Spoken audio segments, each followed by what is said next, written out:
తెలుగుదేశం పార్టీలో కష్టపడి పనిచేసే కార్యకర్తలకు న్యాయం జరుగుతుందని పద్మనాభుని మురళి అన్నారు. వైశ్య కార్పొరేషన్ డైరెక్టర్గా ఎన్నికైన సందర్భంగా ఆయన మీడియాతో మాట్లాడారు.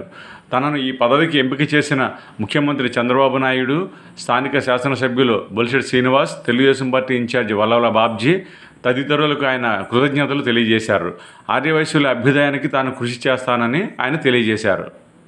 పార్టీలో కష్టపడిన కార్యకర్తకు న్యాయం జరుగుద్దనేది నిదర్శనం. నాకు ఈ డైరెక్టర్ పదవి రావడం, కారణం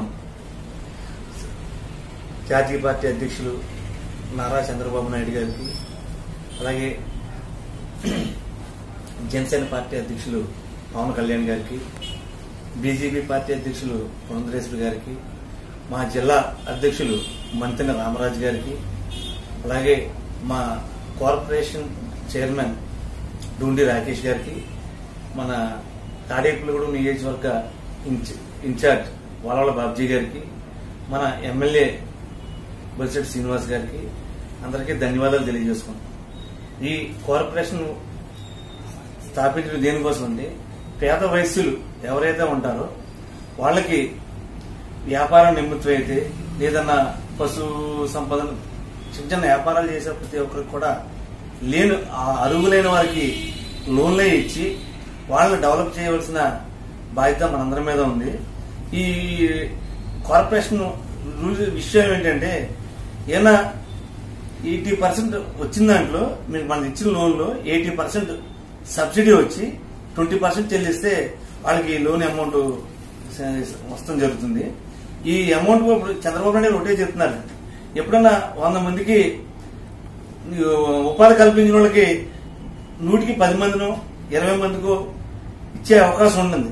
కానీ చంద్రబాబు నాయుడు గారు మాత్రం 100కి 100 మంది 100 మందికి కూడా ఈ పథకం అందాలని చెప్పి దీని మీద కసరత్తు చేసి ఏ విధంగా అయితే ఈ కార్యక్రమం విజయవంతం అవుతుందని చెప్పి మా అందరి మీద బాధ్యతలు చెప్పారు. మేము చంద్రబాబు నాయుడు గారి నమ్మకాన్ని వమ్ము చేయకుండా, అలాగే మా ఇన్ఛార్జ్ ఈ పదవి రావడానికి ముఖ్య కారణం శ్రీ వల్లభ బాబ్జీ గారు అని చెప్పి తెలియజేసుకున్నాం. వైఎస్ఆర్ కార్పొరేషన్ లో మొత్తం 15 మంది సభ్యులు ఉంటారు. మన ఉమ్మడి పశ్చిమ గోదావరి జిల్లాలో నాకు అవకాశం కల్పించారు.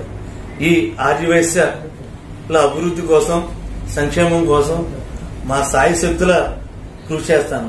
నాకు ఈ ఆర్యవైశ్య సంఘం నాయకులు, ప్రపంచ ఆర్యవైశ్య సంఘం నాయకులు, అలాగే మన పార్టీ తెలుగుదేశం పార్టీ నాయకులందరూ కూడా సహకరించి ఎదర తీసుకెళ్లవలసిందిగా కోరుతున్నాను.